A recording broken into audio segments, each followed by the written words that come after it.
Hey everyone, welcome to My Wife the Dietitian, a weekly podcast about lifestyle and healthy eating. I'm Rob, and together with my wife Sandra, we invite you to join us on this informative yet entertaining journey through the complex world of healthy eating. We'll cover everything but the kitchen sink. Each week we'll discuss topics ranging from how to protect yourself from developing cancer, spicy foods to rev up the libido, to caring for your palliative grandfather with Alzheimer's. We'll also delve into more complex issues like, what the heck is oat milk? Why doesn't my butt fit into these jeans? And every guy's favorite question, will eating spinach really make it bigger?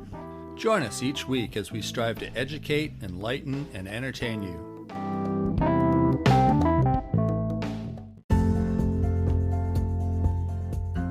Berries, nuts, and whole grains, not just for the birds. Do you want to make it into your older years with your mind intact? There are factors in your lifestyle that you can start now that have shown would help you live a longer, healthier life free of dementia. There are genetic components and family history risks that can influence your likelihood of developing Alzheimer's. Although starting now with a certain way of eating and living your life, you could change the course you may be on for the better. Join Rob and I for our discussion of nutrition and brain health and the mind diet.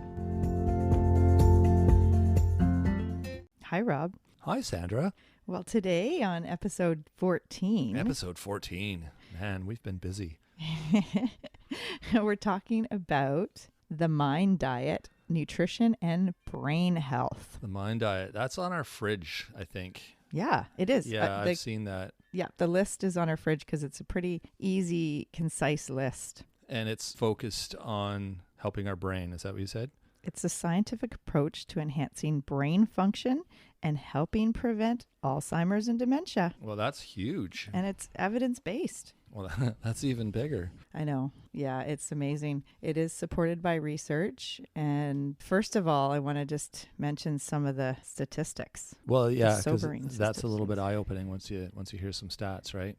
Yeah. Unfortunately, there's 747,000 Canadians living with Alzheimer's dementia. Holy.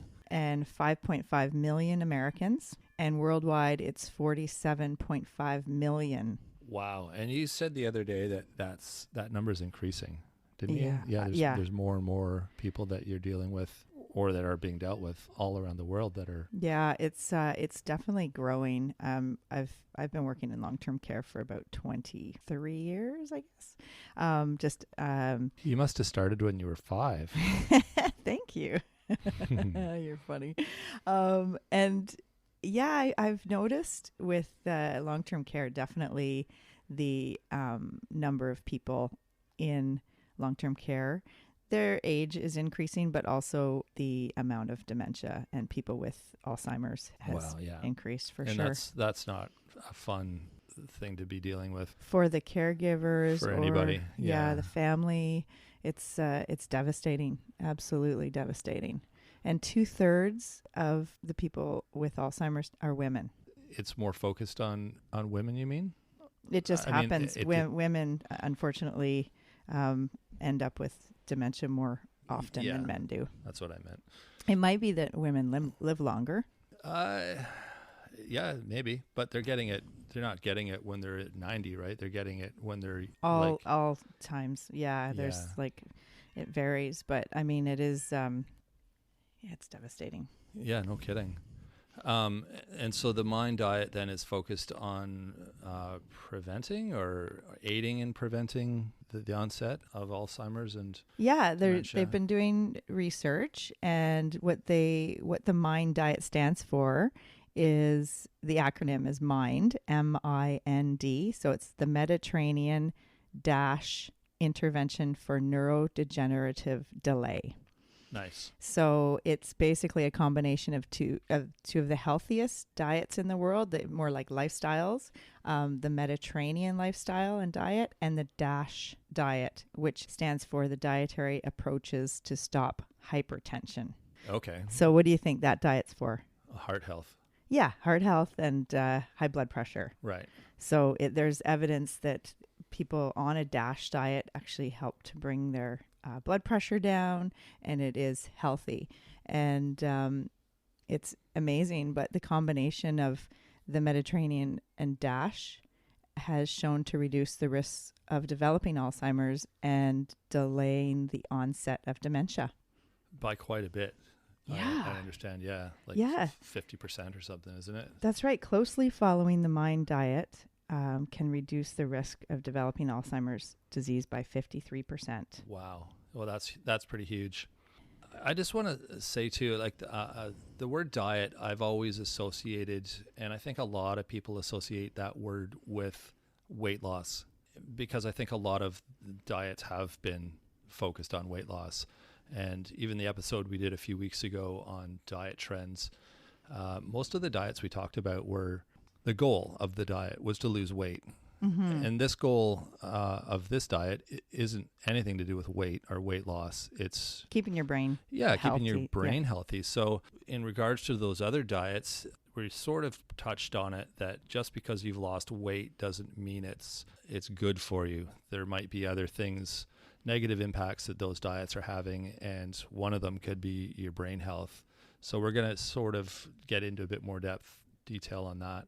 Yeah, in absolutely. This episode. Yeah. So maybe if you are, looking at trying to prevent dementia, or if you have family members that have it, or say you have diabetes or metabolic syndrome or high blood pressure, cardiac disease, all of those types of chronic diseases, you might be more at risk for developing dementia, especially if you have a family history with parent or grandparent or sibling. I'm talking to patients these days that their older sibling has dementia, so they wanted to help prevent developing dementia. Right. And usually you kind of have to start earlier, like 30s and 40s. If you start eating this way, before you turn 60 and 70 and 80, then you have a better chance that you're getting the nutrients for your brain health to help prevent that aging and dementia. Yeah, that was the other thing I was going to mention is people think, oh, it's Alzheimer's, that's something that old people get. I don't have to worry about that, or I don't have to think about this kind of diet until I'm older, and then I'll do it. But you're saying, it's more of a lifestyle than a diet too, right? Because it's just being healthy, eating healthy, and it's something you want to get into the habit of doing when you're younger, so that you don't get in a position where you're going to develop any of these health issues. Yeah, and actually the MIND diet that we're going to get into and describe in detail actually is really good for heart health and preventing heart disease and hypertension and diabetes and even cancer. So there's all these, it's a similar dietary pattern that can help prevent other chronic diseases. So it's pretty powerful. And the researcher Maggie Moon is a dietitian, and she wrote the book, The Mind Diet, and she's been involved in the research to look at the Mediterranean and the DASH diet, the combination.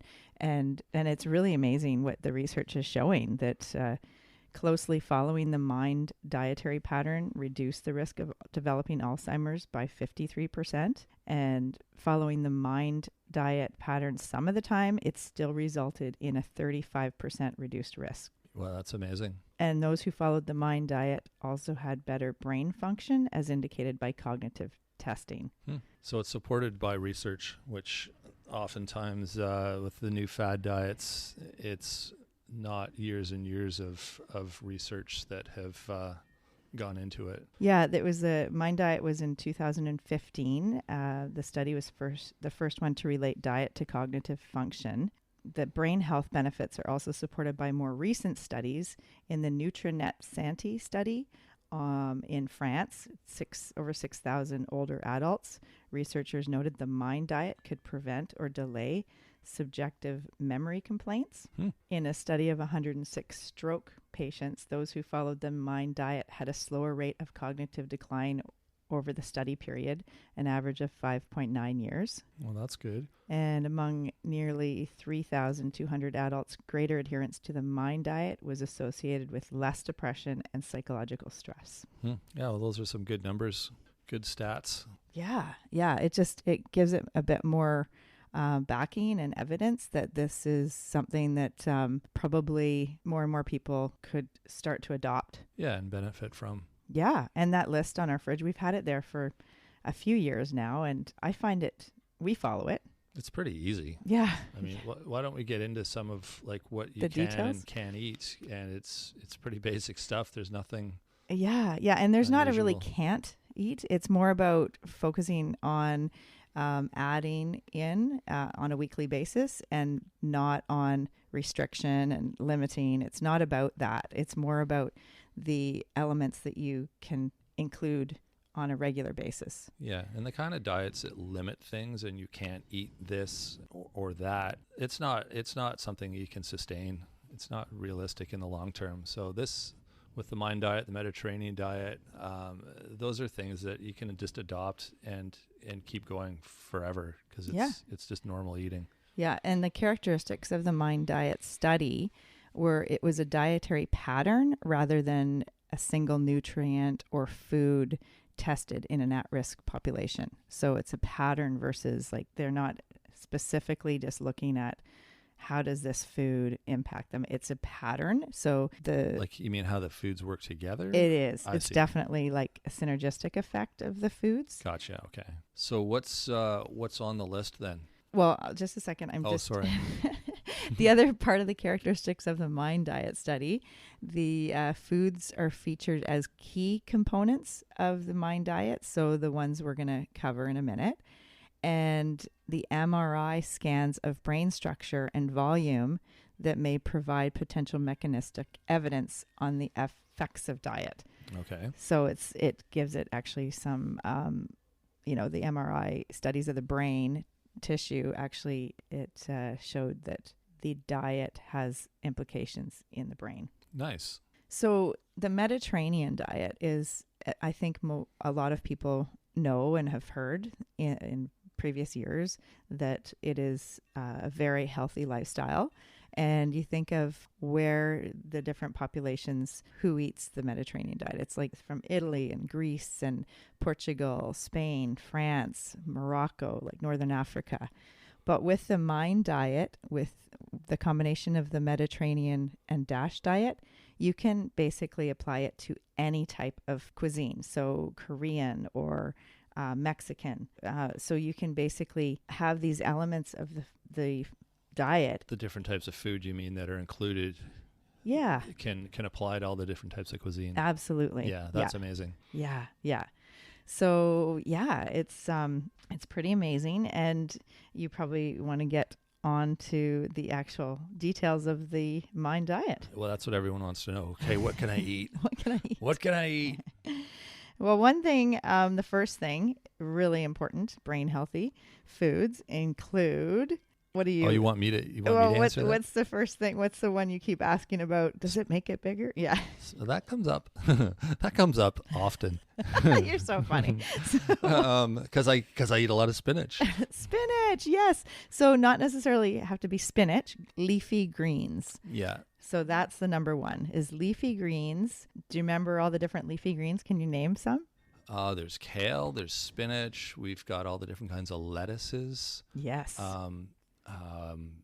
Arugula. Well, that's a lettuce, isn't it? Yeah. Yeah. Bok choy. Arugula. Oh, bok We have choy is both good. of those in our fridge right now. And spinach. You know what I like about arugula is it's kind of spicy. Yeah. Which you don't expect with like a lettuce. I know. It's a great It's one to so grow in the tasty, garden, yeah. right?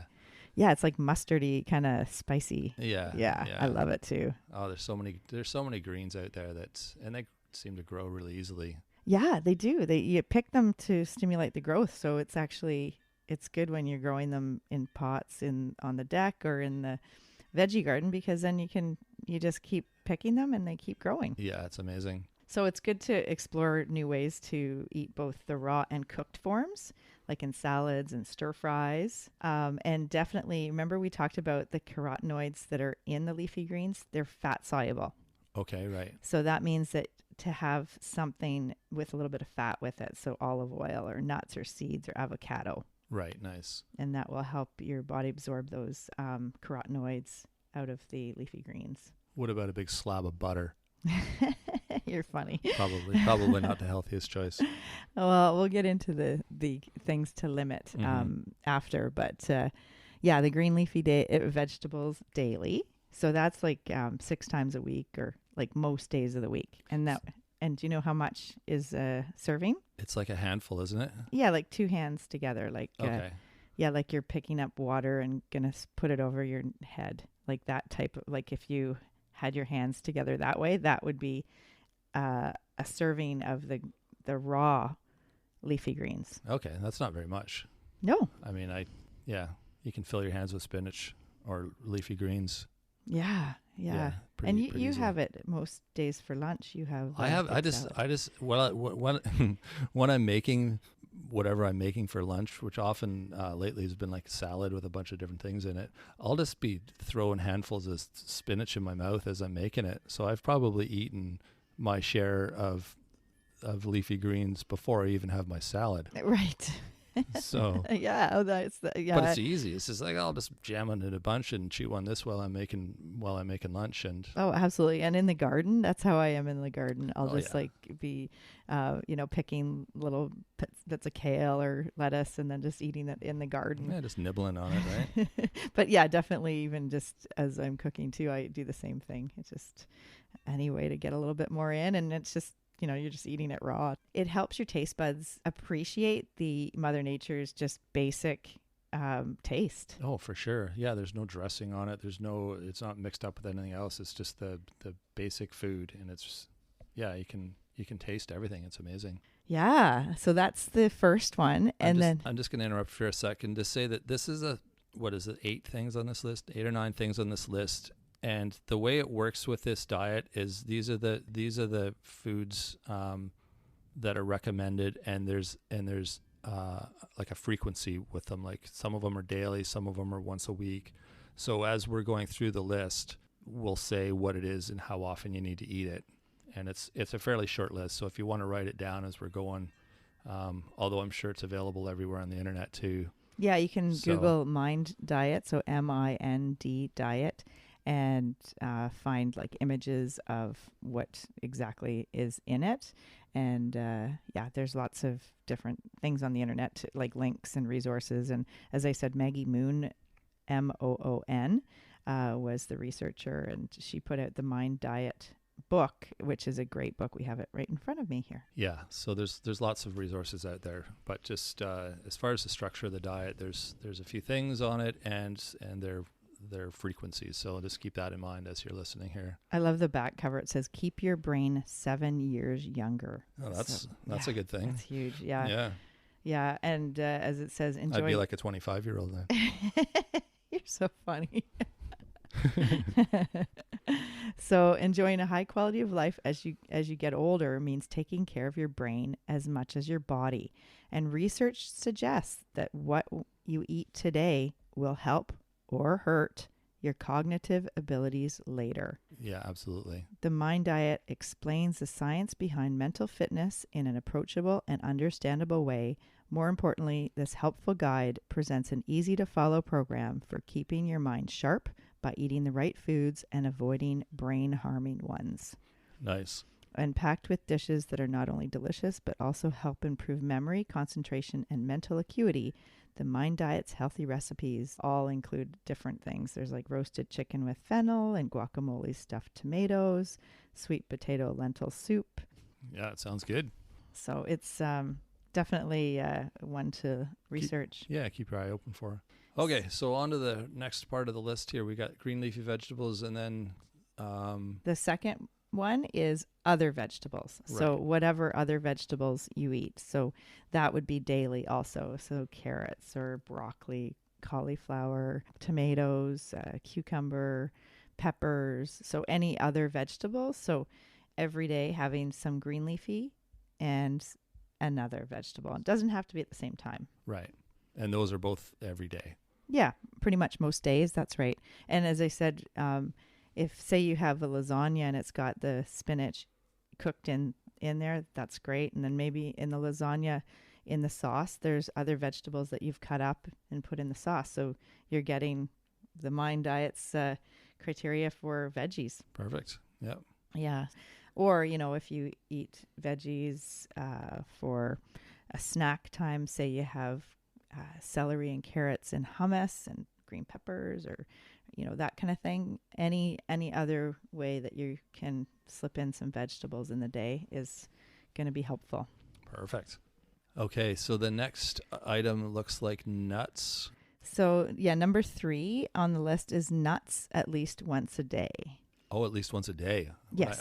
I thought it said once a week. No. Once a day. Yeah, that's a big difference. Yeah, no, this is a handful of nuts once a day, used as more like a garnish. It could be sprinkled over your salad. It could be in your oats in the morning, walnuts, almonds, pecans. So they all have different health benefits, but a handful, so like say almonds would be about 16 almonds, but basically a handful. You don't need to eat, the whole Costco jar of nuts because they taste really good, I know. They sure do. But it's just more of a handful because especially if you're watching your weight and, there's a lot of calories in nuts. So just a handful, and just using it as a garnish. Just put it over just sprinkle the nuts over the salad. The same way you'd use like a spice. Yeah. Or even as a flavor. snack, like almonds for a morning snack or whatever. But just keep it to a handful. I put them in my cereal, or I'll put them on my salad. Walnuts and... Or I'll just put them in my hand and then put them in my mouth. Cashews. Well, it's just so easy. They're so good, eh? Yeah. Is there anything as far as nuts that you'd recommend? Like the mixed nuts, would they be good? Or is it better to... I'm just thinking the mixed nuts give you a variety, and there's different benefits from each type of nut. So you got it. Yeah, for sure. The what I do recommend is unsalted, or basically no seasoning. So the nuts that you're using most days, I would get the unsalted, so that you're not adding the extra sodium to your diet and the extra flavorings and artificial whatever. Right. But definitely a variety is key. And I like the idea of the mixed nuts, or maybe use walnuts in your oatmeal and then sprinkle almonds on your salad, or that kind of thing. But and remember, with Brazil nuts you get a good amount of selenium, so that could be part of your mix too. Or cashews are good, or whatever you like. Some people, peanuts are the only nuts they eat, but it is recommended to use a variety, and especially the walnuts, almonds, pecans, and cashews. Yeah, variety's good. And there's so many different nuts out there. So now is your opportunity to go and try them all. Yeah, absolutely. So the next one is berries. And that's at least twice a week. Exactly. So at least twice a week, including same thing, a cup of berries. So remember the polyphenols in the skins. So the bright colors of those berries are really beneficial, and we know that they're good for brain health. They have those antioxidants, and also they're high in fiber, so they're good for gut health, and they're good for digestion, and good for heart health, for their cardiovascular benefits. So berries are really like a powerhouse food, and you think of all the different berries there are, right? Oh, for sure. There's berries that I've never even heard of before too. But, you got strawberries, blueberries, blackberries, raspberries. Those are all the common ones. Yeah. Salmon berries. Exactly. I saw a plant this morning at the farmer's plant stand there. They had like Logan berries. Exactly. Yeah. And even dark cherries are considered. Oh, yeah. Cherries for sure. The strawberries, blackberries, salmon berries, thimbleberries in the forest. You think of all the wild berries. That's what I mean. The summer There's so and fall. many different wild berries. And actually spring too. Salmon berries are coming out soon. And the trick with berries, I'm sure people know this, but you pick tons of them in the summer and you freeze them so that you've got berries year round. Because I always pick them and just eat them. They don't even make it home sometimes because they're just so good. But, I love berries, and it's really nice to have them in like the winter, but I can't seem to save them. But unfortunately, you can buy them. But I do. With the kids, we pick berries and then we freeze them. You freeze them on the cookie sheets so that they aren't all clumped together. Yeah, flash freeze them, right? Well, yeah, you just on the cookie sheet in the freezer, and then you dump them into a bag, and so there's no freezer burn. They're not clumped together. Right. It's I do wash them first, just to get off some of the leaves and whatever on them, the dirt. But yeah, berries are awesome, and it is great if you can pick your own and freeze them, because then that's cost. Yeah, cost savings for sure. Yeah. All right. Okay, the next one is when I go over this list with a lot of my clients who are interested in helping prevent or helping to possibly prevent dementia. This one is the one that they have the most trouble incorporating, is beans, legumes, lentils, pulses, or is another word for them. So at least every other day. So 4 to 5 times a week. Mm-hmm. Yeah, and I can see that. I mean, I can't speak for everyone, but I know when I grew up, and even our eating until, I don't know, the last few years maybe, beans wasn't a go-to kind of thing. It wasn't really on my radar. But now that we're eating them a lot more, it's so easy to include them if you kind of think about it. I mean, it's just easy to open a can and throw it in your sauce or in your soup or whatever, but yeah, with canned, I would really recommend to first wash it. Yeah, rinse it. like rinse. Yeah, like put them in a colander and rinse all that the fluid off, because that is what causes the gas and bloating. And if people don't like beans because of that problem, then that kind of aggravates it. So try to rinse them off, or maybe use like dry lentils, for instance. They're so inexpensive at the store. If you get a bag of dried lentils and then you make a soup and put the dried lentils in the soup, and it's there's tons of recipes out there that we have lentil soup quite often, eh? Oh, it's awesome. Yeah. Because you make a big pot of it, and then it's just, we put it in jars, and there's always a jar of soup in the fridge. So it's just an easy lunch. Yeah, and it's great. So healthy. Yeah. So with the beans or legumes, like each week include a few half-cup servings of lentils or chickpeas, kidney beans, black beans, pinto, cannellini beans, and maybe have them as a side dish mixed into soups or stews, or in a veggie dip like hummus. If you can actually add them into your pasta sauce, or you can put them in your lasagna. You can have black bean burritos. You can have lentil soup, bean salad. Hummus is an easy one. A lot of people, it's an easy thing to make too. Like you just get the can of chickpeas, rinse and drain it, and put it in a blender, and you just add the lemon juice, and you can use smooth peanut butter or tahini sauce, a little bit of garlic, and some people like it a little spicy, so you can add your own spice, chili spice, or you can buy it in the store, and it's great for dipping vegetables with. Yeah, I eat hummus quite a bit too. It's really tasty. Yeah, but I mean, it's been encouraging to see that a lot of the people I talk to, they are starting to incorporate more beans and legumes into their diet, and it's an important thing to try to include a bit more of. Perfect. And that one was, you said like every other day, so yeah, 4 or 5 days a week. Yeah. Side note with that, and we might have talked about this in previous episodes, but there's something called blue zones in the world. And it's where people, sections of the world like Sardinia is one, or Okinawa, Japan, where there's a cluster of people that tend to live into their older years in good health, and they can like live to 100 or over. And like it's like a fairly big population of people, and they've studied what it is in their diet and their lifestyle. A lot of the key factors with the blue zone is the beans and legumes, and eating them on a regular basis. Oh, really? So it is a part of the mind diet, and to help keep the brain healthy. There you go. And beans are cheap. Yeah. I mean, they're super cheap. Yeah, and they got some good protein and they're soluble loaded. fiber. Yeah.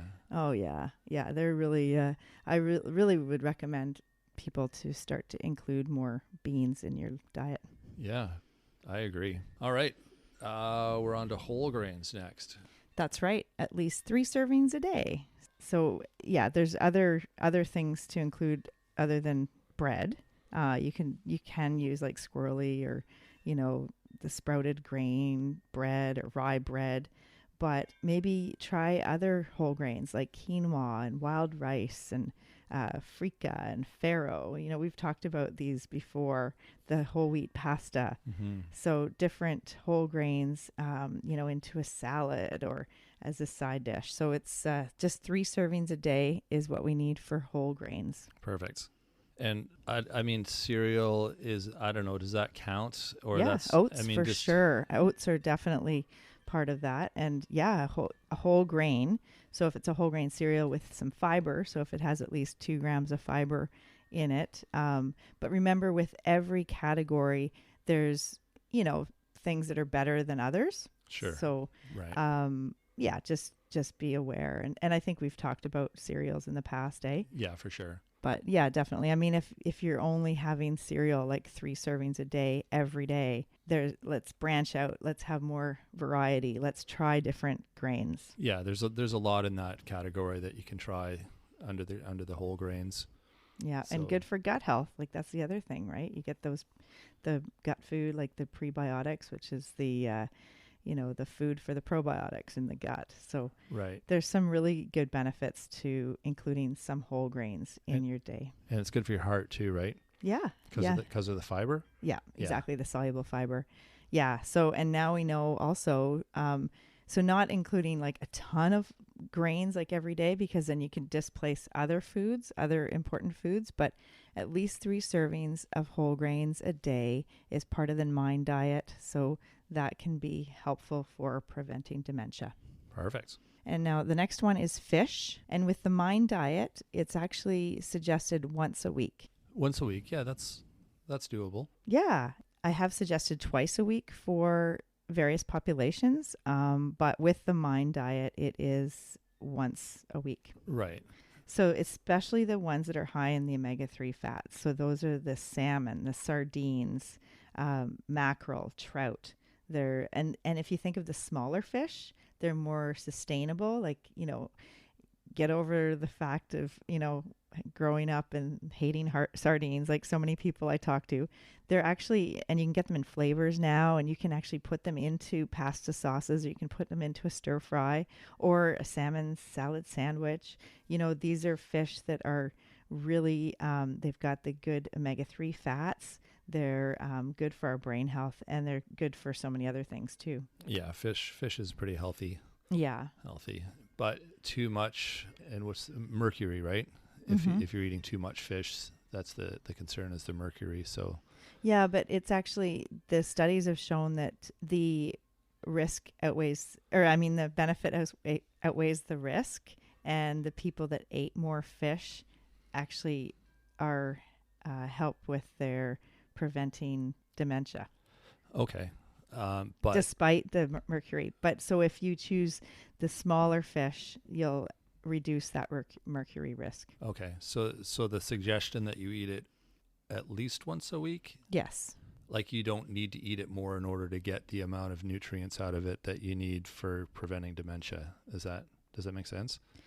Like why well, with the MIND diet, it's how they studied it was they incorporated seafood or fish once a week, and it was mostly because of the omega-3 fats and the vitamin E that's in the fish. And so it is suggested to use a smaller fish because you have less exposure to mercury. You can have tuna too. That's an option. So the variety, again, with a lot of different types of seafood and fish. Mm-hmm. But why not eat it every day? That's kind of what I was getting at. Well, if the thing with eating things every day, then you're displacing the other thing. And that brings me to the next point is poultry at least twice a week. So poultry twice a week. And remember, we talked about the beans and legumes. Sure. So that's another protein that maybe you can have, in your week, but poultry at least twice a week. So that's, most people use chicken, but turkey's in there too, or Cornish hen or any kind of poultry. Okay. So twice a week. And, right. Skinless or chicken or poultry, dark or white meat, not fried. Next one is olive oil in place of butter. Oh, yummy. And that's with, using on salads, also sauteing and as a primary cooking oil. Right. So then the final thing on the list is wine. Wine. Yeah, 5-ounce glass a day. And this is optional, of course, if you don't drink alcohol. There's more research on resveratrol, the element in the red skins in the grapes, that it's an antioxidant found primarily in red wine, but a moderate intake of red or white wine may have benefits for the brain. But it's not required. It's not required. And actually, they say following the MIND diet 75 to 80% of the time still has a similar benefits.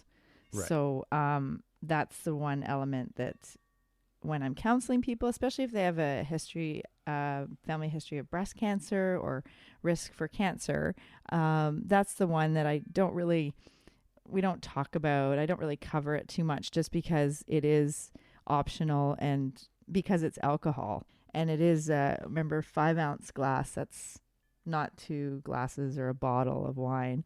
It's Right. just a 5-ounce glass a day, because as you go up, then you're getting more of The harmful effects of the alcohol. Exactly. Right.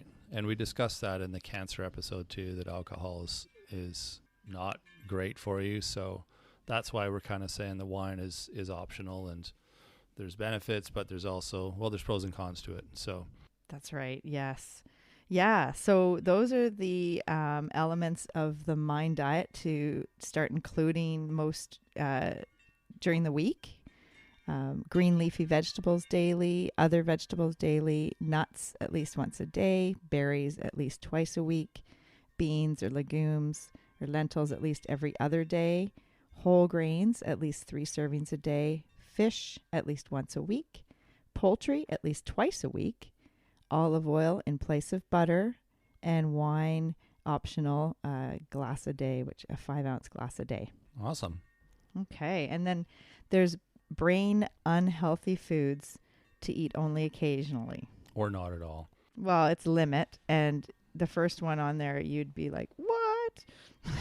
That's my cheese. I bet. Yes, Yeah. exactly. I've cut back on cheese quite a bit. I've found other replacements, which is all I really needed. So, Like avocado or yeah, avocado or hummus or nuts. putting cucumber on a cracker instead of cheese, and good. so Okay. yeah. Yeah. So these foods, just to limit, not, limit and include occasionally. So that would be fried food, pastries and sweets, cookies and sweetened beverages, cheese and butter and margarine, and red meat, including beef, pork, and lamb. There you go. So those are what to try to not have as much of in the diet. Right, because a lot of them seem high fat. Is that Yeah, they're the solid saturated fats. That's right. right? Okay, so we want to avoid those. So it turns out a hybrid diet of the Mediterranean plus DASH called the MIND diet helps to maintain a healthy brain function with aging, and it may actually reduce the risk of Alzheimer's disease or slow its progression. Nice. So they're both the MIND diet is rich in fruits and vegetables, nuts, seeds, and legumes, and they include smaller servings of lean proteins, mainly from fish, chicken, or yogurt. And both patterns limit highly processed foods and those with refined sugars. And what about eggs? Oh, great question. People do ask about that, and definitely eggs have an excellent nutrition profile, including that brain healthy choline element. Mm-hmm. And definitely, I'd say 5 eggs a week is fine, and that's another source of protein you can use in your diet. And it's not in the MIND diet, but it's not excluded either, and it's not one that you have to limit or cut out. Right. Okay. And what about other forms of dairy? Is that because we haven't seen anything on there about dairy, like milk and Yeah, good yogurt question. and stuff? Yeah, it didn't look at the dairy, but yogurt we know with the life culture with adds the probiotics to help with your gut health, Mm-hmm. and there is more research showing the link with the brain and the gut, and so fermented dairy is probably something good to include. Okay. So yogurt's a good example of that. the other part of dairy, I guess cheese we've mentioned, and butter on there too. So we've already mentioned to limit. And then ice cream is another dairy, and that's another one to limit because of the, it's so It's high fat. high sugar too. Right. Okay. Awesome.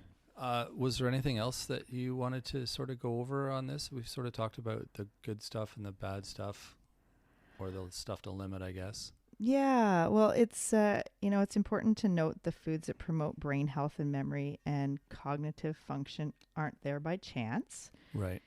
Each food on the brain healthy list or the mind diet contributes certain compounds and nutrients that have a synergistic effect to improve brain health. Right. They all work together. Yeah. So it's interesting because just thinking back to the paleo or keto diet that we talked about last week, they might actually help with weight loss, but does it matter if you lose weight if you end up with dementia? So those tend to be restrictive diets in early or midlife, and I really would recommend people start to adopt the mind diet earlier rather than later. Yeah, for sure. Yeah, it seems those diets were focused on all the things that this one says to avoid. Well, yeah, I think some of them avoid legumes. I know that, and whole grains definitely. Yeah. So yeah, it's just look at the mind diet. I really from the science and the evidence to anything to help keep the brain healthy. I think, in my opinion, that's probably the number one thing. Like, I think more people are worried about dementia even than cancer. Yeah. And it's so scary, and we're seeing it more and more, and we're seeing it in our loved ones. And so it's something to really think about. Well, and this one's good for your heart too. It's good right across the board, it seems. Yeah, absolutely. Yeah, it's amazing. I love the elements of this, and it has been really easy to adopt. Yeah, and it's a good lifestyle, and a healthy lifestyle. If you're eating healthy, you're going to be you're more likely to have a healthy lifestyle, and if you're concerned about weight loss, then that'll probably just come as a side effect of having a healthy lifestyle. Yeah, sleeping well and getting enough exercise. So yeah, all that. So that was really interesting, and I'm really happy we talked about the mind diet today. Yeah, I learned a bit too, so it's good to go over this stuff. I'm so passionate about this. Like, this is one that I just think is so key and integral, and I've been really excited about talking about this one with you. Yeah, I'm glad we got to it. So thanks for sharing your information with us, and I look forward to what we've got next week. Awesome. Thanks, Rob. All right. Have a good one. Thanks for joining us today on My Wife the Dietitian. If you like what you heard, don't be shy. Leave us a comment or review, and be sure to share our podcast with your friends. If you'd like to hear more, hit that subscribe button. You can also follow us on our social media pages for updates, episode trailers, and other odds and ends. For more info and links on what we discussed on today's episode, check the show notes. We'll be back next week with another informative and fun-filled episode.